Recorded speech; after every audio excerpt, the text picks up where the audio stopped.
All right, welcome back to the Coyote Radio Show and Podcast. I just had an amazing week this past week. I was down in Eastern Kentucky for the Cowan Creek Mountain Music School and just had an absolute blast. I went down there with like 10 different things going on at once, so it was really hard to focus on one particular thing, but I covered a lot of ground, did a lot of things, met a lot of people, learned a lot of stuff. And what they got going on at that school is something special for sure. I can't say enough about it. So today we're going to be talking with Grace Rogers. She's the artistic director down there, and she's basically going to lay it all out for everyone, kind of where the school started and where it's going. And, you know, they're coming up on 25 years. Very cool, very special place. I highly recommend it to anyone that's wanting to learn, or if they already know how to play banjo or fiddle or whatever, and just want to learn traditional Eastern Kentucky type tunes and things like that. Definitely head that way.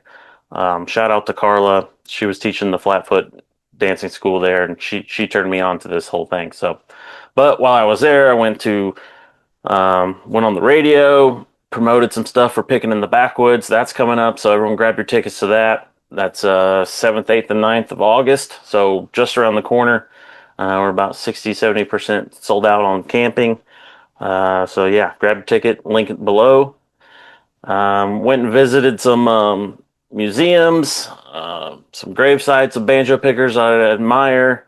Of course, sat in on some of the classes at the school, and met a bunch of people. It was just a great time. Highly recommend it, like I said. Before we talk to Grace, though, I do got to give it up to the sponsors. Thank you, Duke's Indy, for supporting this podcast. Greatest honky tonk there is around for sure. And Jam Nation, thank you for supporting this. And both of them, all three of us combined together have got Picking in the Backwoods coming up. So thrilled to be part of it all. I think I'm done rambling here. I just still kind of like on a high from the week. It was just so much fun. So, all right, let's go talk to Grace and see what's going on.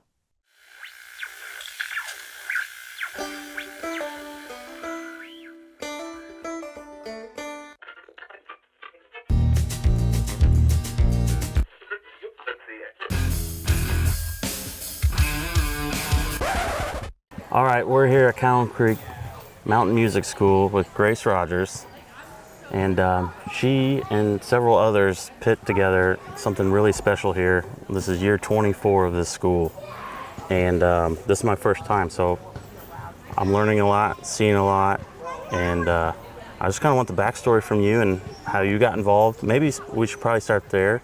Yeah. Like, how'd you get into music, and how'd you end up in this position to make something like this flourish? Yeah, so I'm the artistic director, which is a position that kind of gets passed around the community every few years.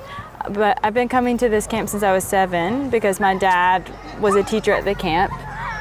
He had come the year prior because John Herod told him to come. We know John Herod because John Herod came and recorded my grandpa speaking about our family's music history, which goes back a ways. So John had told my dad to come and check it out. He was like a bluegrass picker and kind of a jam band guy, and he wanted to start learning more traditional Kentucky music. And so he came and took a class and then got invited to teach the next year and taught pretty much every year after that. This is like one of the first years he hasn't taught because he wanted to take a break for a year and felt like it was a good opportunity for no one to judge him since his daughter is planning it this year. So I've been coming, I'm 25 now. So those were the early years, but it was already going strong by the point that I was involved and had been built by a lot of people that really cared about this music tradition in the community. So I'm from about 3 hours north of here in Bath County, Kentucky. Okay. Yeah. There are plenty of people that travel to come to this school, and then a ton of local people as well that the school serves. So it's really unique in that way amongst fiddle camps, that it teaches music from this place primarily, mixed in with music from other surrounding areas, and it's really made for the people of this place, as well as for people that are traveling from other places to have a sense of belonging here and understand what's special about it. Yeah. Yeah. I think that's one of the first things once I did find out about this school that I what really wanted to make me come is relating to the region, because my mom's side is not far from here on the Virginia line in Pennington Gap. So that whole aspect and reading what you guys had as far as what was available class-wise, workshop-wise, and mixing that stuff in, particular tunes based in this region just really drawed me to it. Yeah. So I was like, really cool. Speaking of which, the schedule they have here is basically sun up to sundown. We're sitting outside right now, and inside I'll show some clips, but they're having square dance right now. Yeah. And that's like 2 hours. Almost strong. 9 o'clock. Yeah.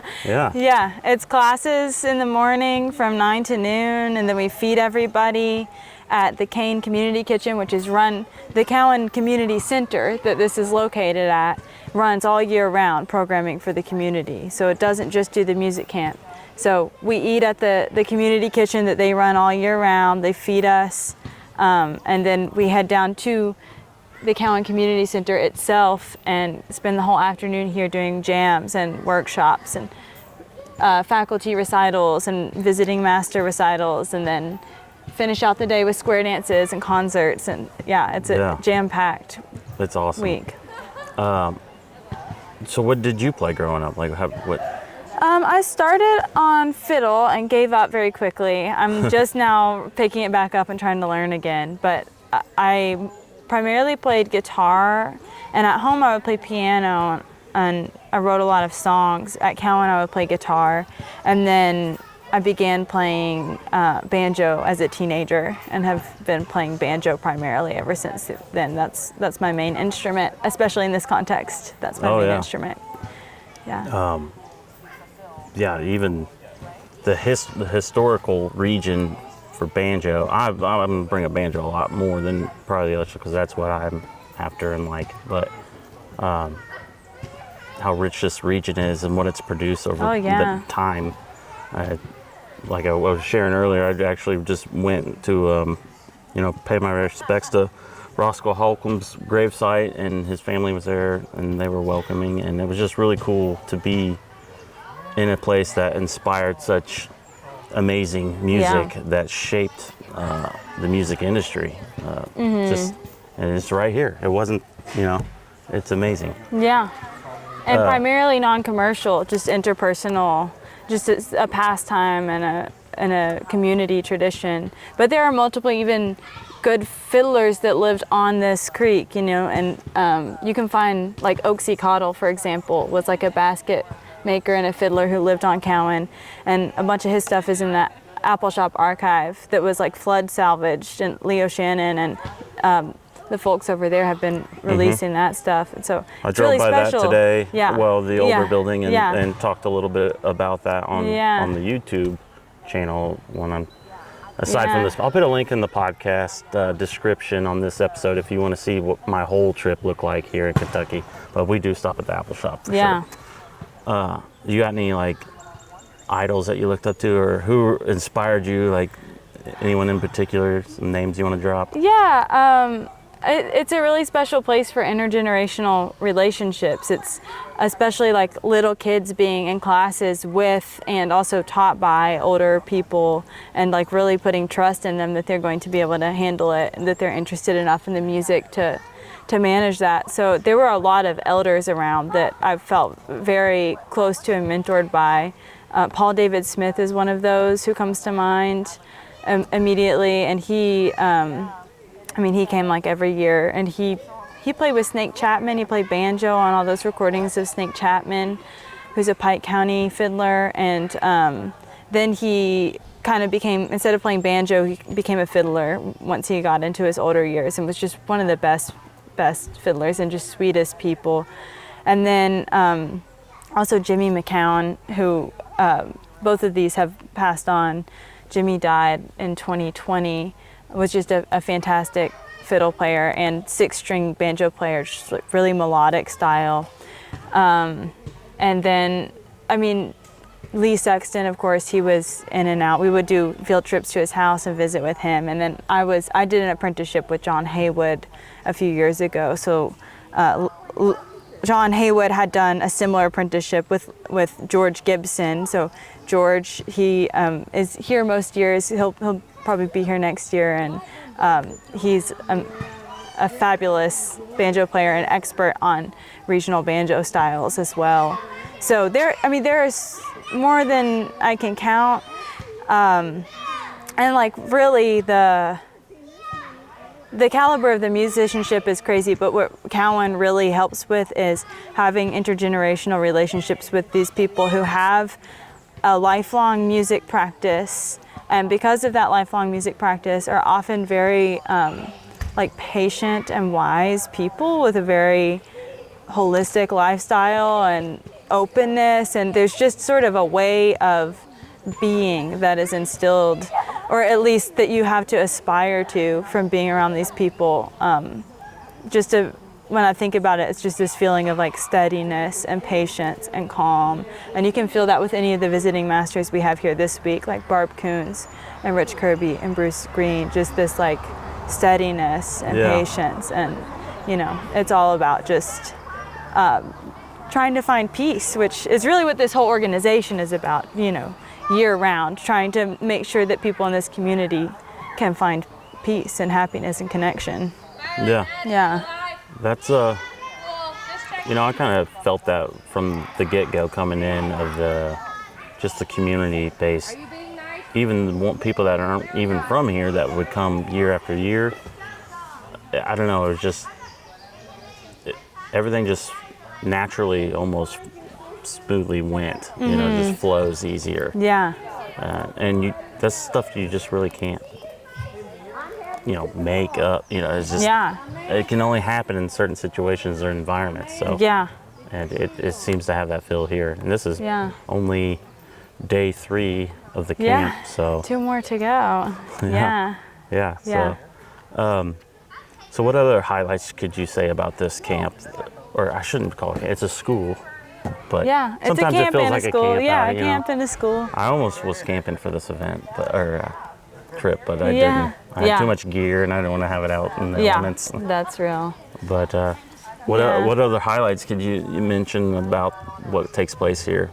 I mean, next year is year 25, so I'm sure something we're going big. all out. I mean, we don't know exactly what yet, but we were like brewing up ideas we have a midweek board meeting to check in on how everything's going, and we were like, we got to get started on year 25 immediately after this. And one thing I'll say is that we have most years of the camp, the faculty concerts and visiting master concerts at the camp recorded. So we have a huge archive. We need to organize it, but we have a huge archive that goes back of all of the recordings. So something needs to be done with that. And there's huge archives of photos, and it's really special. I did a few years ago, helped out with the CD project and got to listen back through all that stuff. And it's just the amount of like, how many hours is that? I don't know. It was a lot of hours. I had to go through and select songs and stuff. You gotta love it to do that. Yes, so. But for me, I was like so happy. Just it made me so nostalgic just hearing all these people,